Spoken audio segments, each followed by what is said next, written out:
आप एक ऐसे हसीन सपने दिखाने लगे जिसका यथार्थ से कोई लेना देना नहीं। अगर आप अचानक से 2.5 करोड़ नौकरियों के लिए, तो आदमी सिट्टी पिट्टी गुम हो जाएगी, क्या बोल रहे हैं। जहां तक इन्होंने 10 लाख जब बोला था, लॉजिकल लगता था कि चलिए 10 लाख की ये मेहनत करके दे सकते हैं नौकरियां। तो आप रैशनल रहिए ना, आप इरैशनल क्यों हो जाते हैं, भावनाओं में इतना क्यों बहते हैं कि आप तर्क से ही सब कुछ छोड़ देंगे किनारे। मुझे लगता है कि इन्होंने जितना सीरियस थॉट देने की कोशिश करनी थी नहीं की। उन्होंने ज्यादा कपड़ों पे ज्यादा ध्यान दिया कि मैं कौन से दिन कौन से कलर की टी शर्ट पहनूं हरे से बचने के लिए। वो सब ये सब बड़ा मतलब सतही लेवल की इन्होंने रणनीति बनाई है। हरे से क्यों बचना चाह रहे थे? देखिए, हरे से इनको ये फीडबैक दिया गया, ये हरा पहले उन्होंने गमछा ले लेके घूमते थे 2020 में। इनको इस बार फीडबैक दिया गया कि आप गमछा लेके मत घूमिए, क्योंकि लोग एग्रेसिव माहौल देखते हैं, डरते हैं। तो इन्होंने इस बार भिन्न भिन्न कलर की टी शर्ट्स पहनी, शायद इसलिए कि हरे का डोमिनेंस ना नजर आए। बट ये ठीक है, लेकिन आपके जो फहरिस्त है आपके नेताओं की, वो तो हरा ही लेके घूम रहे हैं ना। वो तो उनको आप कैसे संभालेंगे? और वो जितने एग्रेसिव, आप उनको कैसे संभालोगे? उनके टी शर्ट पे रिस्पेक्ट, RESPECT एक्रोनिम शुरू किया उन्होंने इंग्लिश में, क्योंकि कहीं ना कहीं प्रशांत किशोर ने जो उनके एजुकेशनल क्वालिफिकेशन पे अटैक किया, वो उनके सबकॉन्शियस माइंड में हो गया। और आप देखेंगे बहुत सारे हिंदी इंटरव्यूज में भी वो अंग्रेजी में बात कर रहे हैं। थोड़ा डिफेंसिव हो गए, अंग्रेजी में बात की थी उन्होंने। हाँ। yes. आप देखिए लीडरशिप स्टाइल्स को भी देखिए। बिहार में कम से कम एक बड़े नेता हुए लालू यादव, एक बड़ा करिश्मा था उनका, बिहार के लोगों से जुड़ते थे, उसी लहजे में बात करते थे। आपने देखा होगा जो चीफ मिनिस्टर का आवास था, उसमें छठ का आयोजन होता था, या अन्य प्रकार के जो भी हमारे फेस्टिवल्स होते हैं उसमें जुड़ते थे। आप नीतीश कुमार को देखें, नीतीश कुमार के सभी भाषणों को देखें, जिसका लोग मखौल उड़ाते हैं या जो मिमिक्री करने की कोशिश भी की गई, लेकिन नीतीश कुमार उसी लहजे में बात कर रहे हैं या कर रहे थे जिस लहजे में हमारे गाँव में, हमारे परिवारों में हमारे बड़े बुजुर्ग बात करते हैं। इसमें कोई दो मत नहीं है कि नीतीश कुमार जब बात कर रहे थे और भाषण दे रहे थे, और जिस तरीके से उन्होंने भाषण दिया, जिस तरीके से 70 से ज़्यादा रैलियां की, जिस तरीके से उन्होंने दिखाया कि मैं अपने लिए लड़ रहा हूं और अपने बिहार की अस्मिता के लिए लड़ रहा हूं, वो बहुत क्लियर था।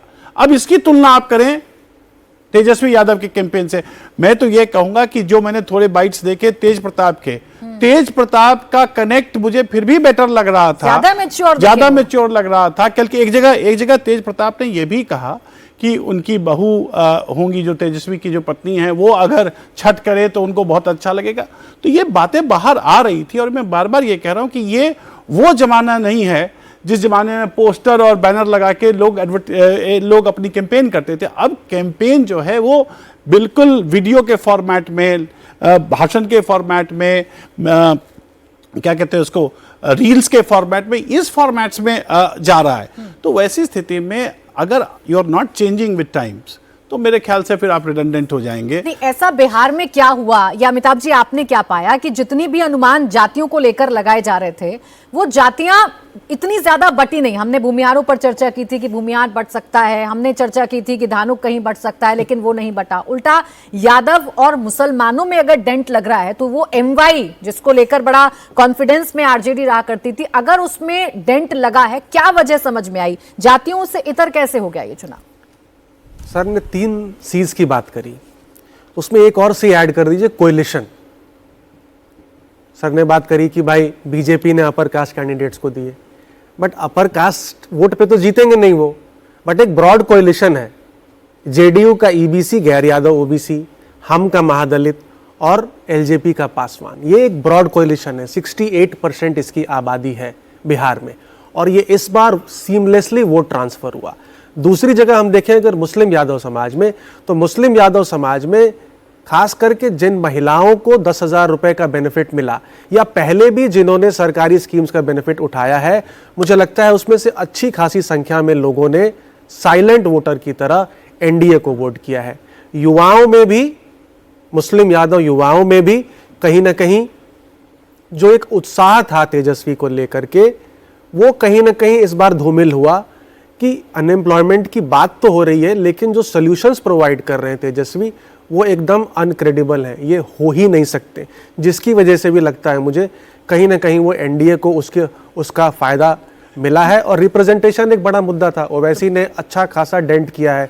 भाई जब आप मुस्लिम समाज का वोट ले रहे हैं और आप टिकटें भी नहीं दे रहे हैं 18%। हाँ, डिप्टी डेप्यूटी सीएम सीएम भी तो आप छोड़ बना रहे दो, हैं दूसरों को। टिकटें भी नहीं दी आपने जिसको 18%। डिप्टी सीएम बना रहे हैं वो 0 सीटें लेकर आ रहे हैं। हाँ, आप मैं बताओ एक चीज बस क्या स्ट्रेटेजी है? ये अज्यूम हम क्यों कर ले कि भाजपा के पास यादव कैंडिडेट नहीं थे? हम क्यों अज्यूम कर ले मैं कि वही- यादवों मैं को इसी बात पे आ रहा था कि देखिए ऐसा मुझे नहीं लगता कि यादव वोट पहले से ज्यादा कोई बटा हुआ होगा, कि जो पहले जो आरजेडी को मिलता था उससे ज्यादा कोई बट गया होगा।